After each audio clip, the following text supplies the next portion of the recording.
Hello friends, welcome back to my channel SRK drama explain. Friends, ये video मैं लोगों के एंटरटेनमेंट के लिए बनाती हूँ, so please watch full, share, subscribe and like this video. आज मैं जो ड्रामे की एक्सप्लेनेशन करने जा रही हूँ वो बहुत ही अमेजिंग ड्रामा है। इसमें दिखाया जाता है कि एक एलियन अर्थ पर आता है रिसर्च करने के लिए अपने फ्रेंड्स के साथ, बट अनफॉर्चुनेटली वो अर्थ पे ही छूट जाता है। अर्थ पर उसे एक लड़की दिखती है जो कि बहुत ज़्यादा खूबसूरत रहती है। वो उसके प्यार में पड़ जाता है, लेकिन वो लड़की की डेड हो जाती है और कई सालों बाद उसे वही लड़की मिलती है जिससे वो बहुत ज़्यादा प्यार करता है। तो देखना ये इंटरेस्टिंग रहेगा कि क्या सच में वो लड़की वही है जिससे एलियन प्यार करता था। तो चलिए बिगर टाइम वेस्ट किए ड्रामे की एक्सप्लेनेशन को स्टार्ट करते हैं।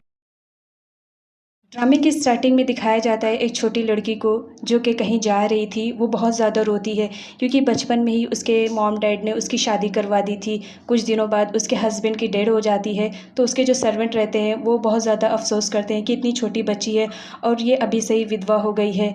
तभी वहाँ पर अचानक से बहुत ज़्यादा तूफ़ानी हवाएं चलने लगती हैं। उन लोगों को आसमान में कोई अजीब सी चीज़ उड़ती हुई नज़र आती है, तो वो उसे देखने की कोशिश करते हैं, लेकिन तभी वहाँ पर इतनी ज़्यादा हवा की रफ्तार हो जाती है कि वो लोग कुछ देख नहीं पाते हैं। वहाँ की सारी चीज़ें हवाओं में उड़ने लगती हैं। इतना ज़्यादा ही तेज़ हवा चलती है कि उन लोग को कुछ दिखाई भी नहीं देता है कि सामने कौन सी चीज़ आ रही है। इसमें छोटी लड़की बैठी थी, वो डोली उड़कर पहाड़ पे चली जाती है और बस गिरने ही वाली होती है। तभी अचानक से वहाँ पर सारी चीज़ें स्टॉप हो जाती है। बस एक आदमी को दिखाया जाता है जो कि मूवमेंट कर रहा है, बाकी वहाँ की कोई भी चीज़ मूवमेंट नहीं करती है। सारी चीज़ें जहाँ पे वहीं पर रुक जाती है। वो आदमी कोई और नहीं, डोमीजोन रहता है जो कि एलियन रहता है। वो आता है और उस लड़की की हेल्प करता है। ये वही लड़की है जिसे दिखाया जाएगा कि डोमीजोन आगे बहुत ज़्यादा प्यार करता है और फ्यूचर में यही लड़की उसे मिलती है। डोमीजोन के एक ही इशारे पे सारी चीज़ें फिर से नॉर्मल हो जाती हैं। वो उस लड़की की हेल्प करता है। इधर दिखाया जाता है प्रेजेंट में कि डोमीजोन अपने बारे में बताता है कि वो कोई आम इंसान नहीं, वो सदियों से इस अर्थ पर रह रहा है। वो रिसर्च करने के लिए आया हुआ रहता है, लेकिन अनफॉर्चुनेटली छूट जाता है। साथ ही साथ वो ये भी बताता है कि वो कोई आम इंसान नहीं, उसके अंदर बहुत सी पावर्स रहती है। वो कहीं भी किसी भी जगह आसानी से आ जा सकता है। वो किसी की भी बातों को सुन सकता है। वो किसी के साथ रहना पसंद नहीं करता है। वो अलग ही अपार्टमेंट में अपने कमरे में ही रहना पसंद करता है। वो लोगों के साथ नहीं रहता है। उसे शोर शराबा बिल्कुल भी अच्छा नहीं लगता है। फिर इधर हमारी स्टोरी की मेन लीड को दिखाया जाता है चैंग सोंग को, जो कि बहुत ही फेमस एक्ट्रेस रहती है। लोग उसकी इंटरव्यू के लिए, उसकी साथ पिक्स खिंचवाने के लिए बहुत ज़्यादा बेताब रहते हैं। चैंग सोंग दिल की बहुत अच्छी लड़की रहती है। वो अपने हर अच्छे मोमेंट को अपने फैंस के साथ शेयर करती है। चैंग सोंग को उसके सेक्रेटरी के थ्रू मालूम पड़ता है कि उसे आज एक नए अपार्टमेंट में शिफ्ट होना है, जिसके लिए वो एग्री हो जाती है। इधर डोमीजोन को दिखाया जाता है जो कि एक फेमस प्रोफेसर रहता है। वो सदियों से उस अर्थ पर रहता है, बट उसके एज में कोई भी डिफरेंस नहीं आती है क्योंकि वो एक एलियन रहता है।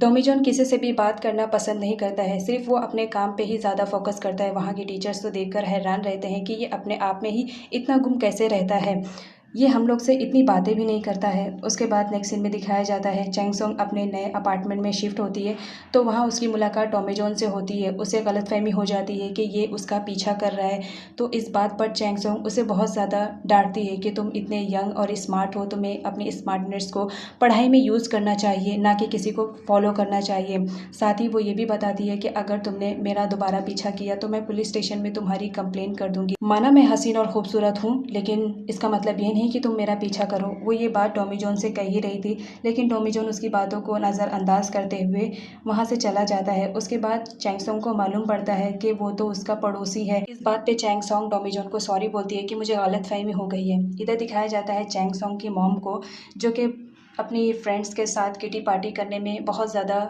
बिजी थी। चैंग सोंग की मॉम बहुत ही लालची किस्म की औरत रहती है। वो उसे सिर्फ पैसों से ही प्यार रहता है। किटी पार्टी खत्म होने के बाद सारे लोग घर वापस जाते हैं, लेकिन चैंग सोंग की मॉम की गाड़ी खराब होने की वजह से वो चैंग सोंग पे कॉल करती हैं कि तुम मुझे रिसीव करने आओ, जिस पर चैंग सोंग मना कर देती है। इधर दिखाया जाता है कि कुछ लोग आपस में बैठे रहते हैं, तभी एक लड़का चैंग सोंग की फ़ोटो को गलत तरीके से एडिटिंग करता है। तभी वहाँ पर एक लड़का रहता है, वो उसे बहुत ज़्यादा मारता है क्योंकि वो कोई और नहीं चैंग सोंग का छोटा भाई रहता है। उसे बिल्कुल अच्छा नहीं लगता कि मेरी बहन की फ़ोटो पे कोई ऐसी एडिटिंग करे। नेक्स्ट सीन में दिखाया जाता है डोमीजोन सोने की कोशिश करता है, लेकिन चैंग सोंग की हरकतों की वजह से वो सो नहीं पाता है। चैंग सोंग का अपार्टमेंट बाजू में रहता है, तो चैंग सोंग गाना गाती है, डांस करती है, जिसकी वजह से डोमीजोन सो नहीं पाता है। तो वो कंप्लेंट लेकर चैंग सोंग के पास आता है कि तुम प्लीज़, रात हो गई है, तुम ज़रा शोर शराबा कम करो, मुझे सोना है, तुम्हारी वजह से मैं सो नहीं पा रहा हूँ, कितना शोर मचाती हो। ये बात सुनते ही चैंग सोंग इमोशनल हो जाती है और इमोशनली ब्लैकमेल करती है डोमीजोन के कि तुम्हें मालूम है मैं कितनी ज़्यादा परेशान हूँ, किसी को मेरी प्रॉब्लम से कोई फ़र्क नहीं पड़ता है, तो तुम्हें क्यों पड़ रहा है। तुम्हें मालूम है मैंने सुबह से कुछ भी नहीं खाया है, बस थोड़ा सा ही खाया है, और थोड़ा सा अगर मैं डांस कर लूँ अपने स्ट्रेस को कम करने के लिए तो इसमें भी बुराई है। जिस पर डोमीजोन कुछ नहीं बोलता है और वो वापस चला जाता है। नेक्स्ट सीन में दिखाया जाता है सिमी को, जो कि एक एक्ट्रेस रहती है, वो अपने शूटिंग पर आई हुई रहती है, लेकिन उसे आए हुए काफ़ी टाइम हो जाता है क्योंकि वहाँ पर चैंग सोंग की शूटिंग होती है। तो उसका डायरेक्टर बोलता है कि चैंग सोंग की शूटिंग तो हो चुकी है, लेकिन मेरी सिमी की शूटिंग कभी होएगी, वो काफ़ी देर से वेट कर रही है। इस बात पर दो डायरेक्टरों में झगड़ा हो जाता है, तो सिमी उन्हें रोकती है कि कोई बात नहीं, मैं थोड़ी देर और वेट कर लूँगी। नेक्स्ट सीन में दिखाया जाता है कि ये न्यूज़ वायरल हो जाती है कि चैंग सोंग एक सुपरस्टार बन चुकी है, इस वजह से वो अपनी क्वालिफिकेशन को कंप्लीट नहीं करना चाह रही है, जिसकी वजह से उसके काफ़ी फैंस उससे नाराज़ हो जाते हैं। इस बात को जहन में रखते हुए डायरेक्टर उसे मशवरा देता है कि तुम्हें अपनी स्टडी को कंप्लीट करना चाहिए, अगर तुमने ऐसा नहीं किया तो तुम्हारी रेपुटेशन ख़राब हो सकती है कि तुम इतनी बड़ी सुपरस्टार हो और तुम्हारे लिए क्वालिफिकेशन की कोई इंपॉर्टेंस नहीं है, जिस पर चैंग सोंग एग्री हो जाती है। नेक्स्ट सीन में दिखाया जाता है लियो के, जो कि चैंग सोंग से बहुत ज़्यादा प्यार करता है, वो सीधा एयरपोर्ट से चैंग सोंग से मिलने के लिए आता है। चैंग सोंग को ना चाहते हुए भी उसे अपनी क्वालिफिकेशन को कंप्लीट करने के लिए कॉलेज जाना पड़ता है। वहाँ पर वो आती है तो उसे डोमीजोन दिखता है, वो समझती है कि ये भी स्टूडेंट है, लेकिन बाद में उसे समझ में आता है कि ये स्टूडेंट नहीं, ये तो यहाँ का प्रोफेसर है।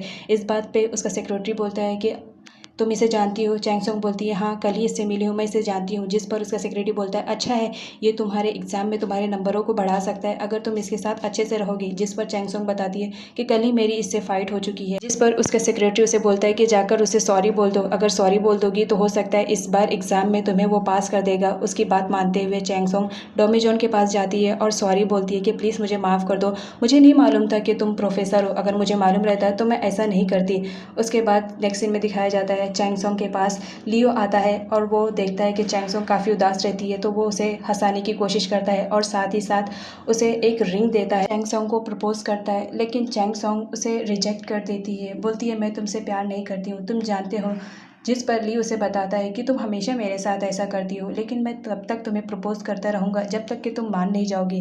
लियो उसे बताता है कि लास्ट टाइम तुम्हें याद है जब मैं तुम्हारे घर आया था तुम्हें प्रपोज करने के लिए, तुम बाहर भाग रही थी मुझसे बच के जाने के लिए, लेकिन अचानक किसी ट्रक से तुम्हारा एक्सीडेंट होने वाला रहता है, लेकिन पता नहीं कौन आकर तुम्हें बचा लेता है। जिस पर चैंग सोंग बोलती है हाँ, मुझे भी नहीं मालूम, क्योंकि उस वक्त मैं इतनी ज़्यादा शॉक में थी, ट्रक मेरी तरफ आते देख मैं बहुत ज़्यादा परेशान हो गई थी, मैं कुछ समझ ही नहीं पा रही थी कि उस वक्त मुझे क्या करना चाहिए, लेकिन पता नहीं कहाँ से एक स्ट्रेंजर आता है जो मेरी जान बचाता है।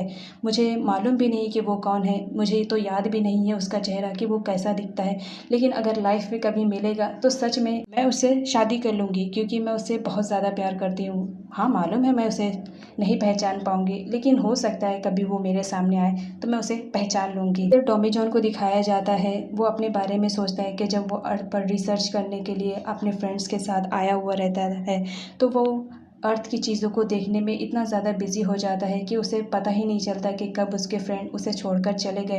तो डोमीजोन अर्थ पे रहने लगता है, फिर वो उसके बाद वो ह्यूमंस के कपड़े पहनने लगता है, ह्यूमंस के बीच में रहने लगता है, उसे बहुत ज़्यादा अच्छा लगता है ह्यूमंस के साथ में रहने। उसके बाद वो एक मार्केट में जाता है जहाँ पर देखता है कि डिफरेंट टाइप की चीज़ें लगी हुई रहती हैं, सारे लोग अपने अपने काम में बिजी रहते हैं। वो देखता है कि कुछ लोग आपस में गेम खेलते रहते हैं और अपनी चीज़ों को दांव पर लगाकर उसमें जीत हार की रेस लगाए रहते हैं, जिसमें वो आदमी बहुत ज़्यादा चीटिंग करता है जो कि मेन प्लेयर रहता है। तो डोमीजोन उसकी हेल्प करता है, जो एक आदमी परेशान रहता है वो जीत जाता है तो बहुत ज़्यादा खुश होता है। नेक्स्ट सीन में सूजी को दिखाया जाता है जो कि विधवा हो चुकी थी, वो अपने घर में ही रहती है, तभी कोई आता है और उसे किडनैप करके वहाँ से लेकर जाता है। ये चीज़ डोमीजोन देख लेता है, तो डोमीजोन उस लड़की की हेल्प करने के लिए वहाँ पहुँच जाता है और उस लड़की की हेल्प करता है। वो उसकी खूबसूरती पे फिदा हो जाता है। प्रेजेंट में दिखाया जाता है कि चैंग सोंग अपने कॉलेज में जाने के लिए रेडी होती रहती है, वो बोलती है कि मेरा मेकअप ऐसा करना कि लोगों को लगे ही ना कि मैंने मैंने मेकअप किया है एकदम नेचुरल तरीके से करना। और साथ ही साथ उसका असाइनमेंट का टेस्ट रहता है, तो वो उसने असाइनमेंट किया तो था लेकिन उसके पीए ने किया था, जिस बात पर चैंगसोंग तो खुश होती है, चलो मुझे कुछ हेल्प ही नहीं करनी पड़ी और मेरा असाइनमेंट भी रेडी हो गया। उसके बाद चैंगसोंग कॉलेज आती है, वहाँ पर तो मीडिया आई हुई रहती है क्योंकि चैंगसोंग स्कूल में जाती है। ये बात पूरे वर्ल्ड में वायरल हो जाती है। चैंगसोंग से सारे लोग इंटरव्यू लेते हैं, उसके बारे में पूछते हैं और उसकी ब्यूटनेस के बारे में भी पूछते हैं, जिस पर चैंगसोंग बताती है कि हाँ आप लोग तो देख ही रहे हो, मैंने तो ज़रा सा भी मेकअप नहीं किया है, मेरी नेचुरल स्किन है जो इतनी ग्लो करती है। लोगों को मालूम रहता है कि आज चैंगसोंग का असाइनमेंट का टेस्ट था जो उसने कंप्लीट कर लिया है, तो देखेंगे कि चैंगसोंग का असाइनमेंट कैसे है। वहाँ पे सारे लोग अपने अपने असाइनमेंट चेक करवाते हैं। जब चैंगसोंग का नंबर आता है, सारे बॉयज़ तो बस चैंगसोंग को ही देखते रहते हैं कि वो कितनी प्रीटी दिख रही है। जब चैंगसोंग अपना असाइनमेंट देती है डॉमीजॉन को, तो डॉमीजॉन उसे बोलता है कि तुमने ये असाइनमेंट खुद से किया है, जिस पर चैंगसोंग बोलती है हाँ ऑब्वियसली मैंने ये असाइनमेंट खुद से किया है। तो चैंगसोंग उसे बताता है कि तुमने जितने भी असाइनमेंट किए हैं ये सारी तुमने कहीं ना कहीं से कॉपी की है। और साथ ही साथ वो ये भी बताता है कि तुमने कॉपी कहाँ से की है। डॉमीजॉन जो कि एक एलियन रहता है, वो बहुत अरसे से रहता है, तो उसे सब कुछ मालूम रहता है। वो पढ़कर भी बताता है कि तुमने यहाँ यहाँ से चोरी की है। तो उसे याद आता है कि उसके पीए ने तो बताया था कि ये बहुत पुरानी मैगज़ीन से ली गई असाइनमेंट बनाई गई है, तो तुम्हारे सर को बिल्कुल भी पता नहीं चलेगा। उसे उसके पीए पे इतना ज़्यादा गुस्सा आता है कि उसका दिल करता है कि मैं इसका सर ही फोड़ दूँ। जॉन ने ये बात पूरी क्लास में बोली थी, जिसकी वजह से चैंगसोंग की बहुत ज़्यादा बदनामी होती है। चैंगसोंग की ये बात पूरे न्यूज़ में वायरल हो जाती है कि उसने चीटिंग करके अपने असाइनमेंट को कंप्लीट किया है।